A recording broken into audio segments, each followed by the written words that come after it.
Like a lot of people, there's always been a kind of vibrant nostalgia I've associated with Super Mario games. When I think back to when I got my Nintendo Wii, what I consider the golden era of my childhood, I almost exclusively played two games, Mario Kart and Super Mario Galaxy.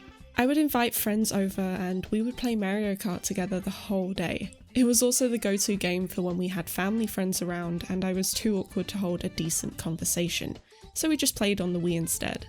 Super Mario Galaxy never fails to bring out that childlike wonder in me, thanks to the ethereal music and the world design, with places like the observatory ingrained into my head.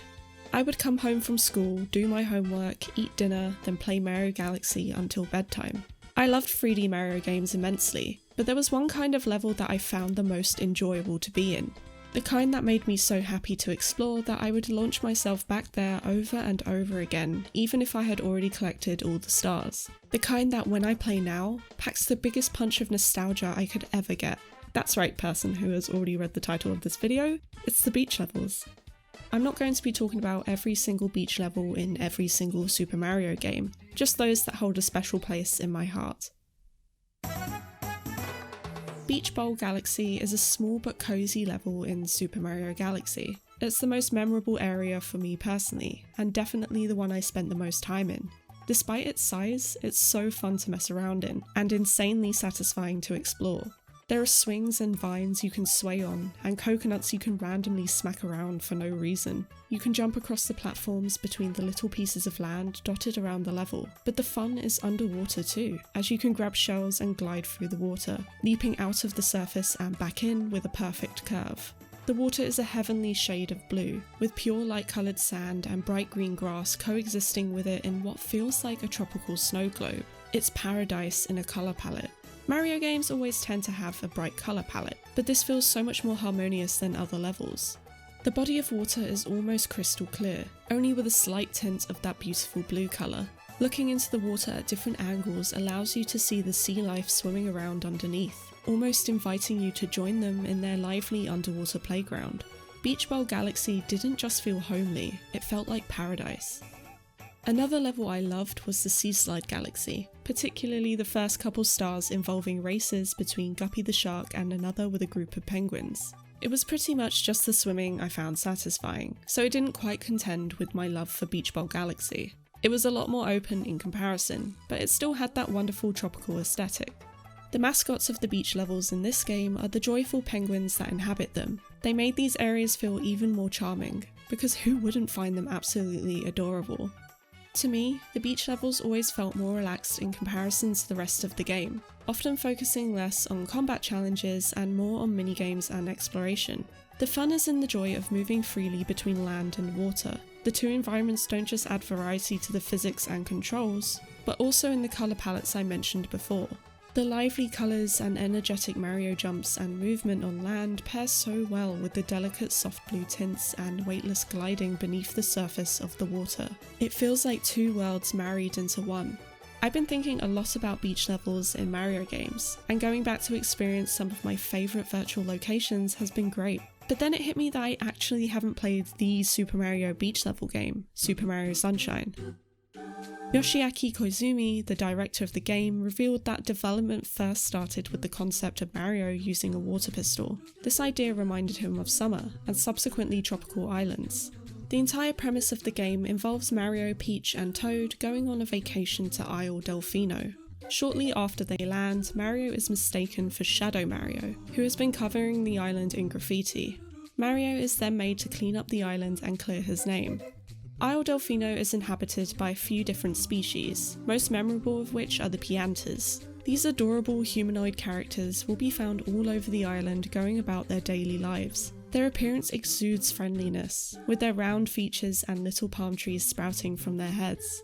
They are present in quite a few games in the Mario series, mainly Mario Kart and Super Mario Galaxy, clearly leaving a significant mark on the Super Mario beach level aesthetic. Even in games like Mario Kart, the tropical tracks directly inspired by Super Mario Sunshine like Peach Beach and Delfino Square were my favourite. Piantas make a living by selling tropical fruit in the market, which you'll find in good old Delfino Plaza. Delfino Plaza is very committed to the aesthetic of Italian seaside towns, from its architecture to its music. The iconic Delfino Plaza theme captures the sound of Italian folk music, with its use of accordion and guitar, providing a wonderfully happy and upbeat accompaniment to the hub area of the game. This kind of music style is present throughout the multiple levels in Super Mario Sunshine.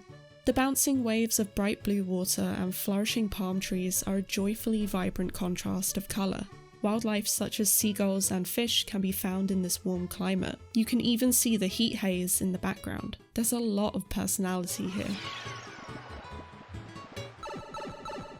As soon as you enter the first main stage of the game, you're instantly subjected to a scenic view of the level ahead. The bending hill invites you into the heart of the level with shallow water leading you down the path to the lake. The most fun moment of this level is definitely doing that first slide down the hill. The white cobblestone walls are generously decorated with vibrant moss. You can see windmills in the distance along with ropes that you can use to walk across and bounce off of. The trees and water wheel provide even more ways of reaching different parts of the map. Mario games have always been good at using up every corner of the map to play a part in the virtual playground they encompass. Almost every object serves the function of exploration, like bouncing off surfaces to reach new heights. I'm not going to lie and pretend I've mastered the moveset, but there are definitely some very creative methods of movement thanks to the variety of the controls. The simplistic yet exciting interactivity with the environment is a lot of fun. The locations of the game are linked together. Other levels like Pinna Park and Ricco Harbour are in view from the edge of Bianco Hills.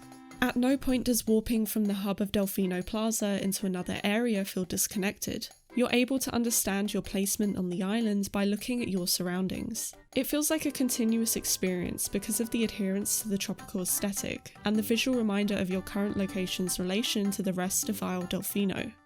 Gelato Beach is a very basic level. However, the Pianta selling smoothies in their little huts on the pier is a very memorable scene for me.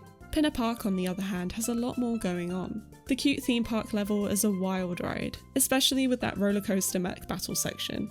I'd have this sense of amazement walking through the front entrance of the park, as the serene beach outside transitions into the burst of dynamic rides and attractions. Noki Bay takes a more peaceful turn, more so once you rid the area of its polluted water and reveal a clear view of the fish below. The deep blue depths serve as a mirror of the spiralling structures you climb. You are made to feel even smaller by a grand waterfall, and your altitude is further proven by flocks of seagulls. Isle Delfino is your typical island getaway, and regardless of its central theme, manages to still have a variation of environments to explore. Both Super Mario Sunshine and Super Mario Galaxy are probably my favourite Mario games in terms of story too. It's not only a typical Save Princess Peach plot, but one about cleaning up a tropical island and helping its residents, and one about helping Rosalina and the Lumas fix their ship. These larger plotlines contain smaller and often wholesome sub-stories which makes the worlds feel lived in. I also really appreciate the fact that they are both very committed to their world designs, whether that's Isle Delfino or a whole damn galaxy. It affects everything from the mechanics to the sound design, making it feel that much more magical. Super Mario Sunshine's presentation encapsulates that summer holiday vibe from the water pistol type mechanic and the setting. It was released in the summer of 2002, and Miyamoto mentions that because of the time of release, they thought featuring water sounded like a great idea, especially since the Nintendo GameCube was able to reproduce water very well for the standards at the time. Actually, now that I think about it, it seems like beach games were popular when I was growing up. A lot of games had a beach level or area of their own, with some games like Wind Waker homing in on that kind of style too. It's a fun, bright, feel-good aesthetic, brimming with positivity. I wasn't able to have my own GameCube growing up, despite constantly begging my parents, so I only had the chance to experience games like Mario Kart Double Dash at a friend's house. I think I feel a certain connection to Super Mario Sunshine because of this, so just playing this game in 2020 feels like I'm fulfilling a childhood dream of mine. I felt a sense of nostalgia for it despite only having played it a few weeks ago, and it was great. Because of my relationship with Beach World Galaxy, I was seriously excited about the inevitable beach level in Super Mario Odyssey. However, I was left a little disappointed. Odyssey tends to try and be more realistic in its art style in some places, which worked for me most of the time. However, when I got to the Seaside Kingdom, it felt out of touch with the beach level aesthetic that previous games had set and adhered to. Firstly, the adorable Piantas and penguins are swapped out for these monstrosities. which is just about salvaged with the inclusion of a Nintendogs puppy. Sure, the graphics are better than ever, but it lost a lot of its style in favour of realism. Super Mario Beach levels are supposed to be an extremely idyllic representation of their real-life counterparts, and for me, the Seaside Kingdom doesn't quite hit the mark. The area feels crowded both on land and underwater. It's a sensory overload at times. There were some fun mini-games to get involved in, but other than that, I much prefer the traditional Super Mario Beach level style. I know this vid was pretty personal, and to be honest, I have no idea if anyone will relate to what I'm saying, but I feel like everyone has a certain aesthetic in games that they find very nostalgic, and associate positive memories and emotions with. Beaches are synonymous with summer, and for a kid, the summer is synonymous for a whole load of free time and fun. Beach Ball Galaxy and Super Mario Sunshine are able to capture that feeling for me, so with every 3D Super Mario game, I always look forward to what the beach levels have in store for me.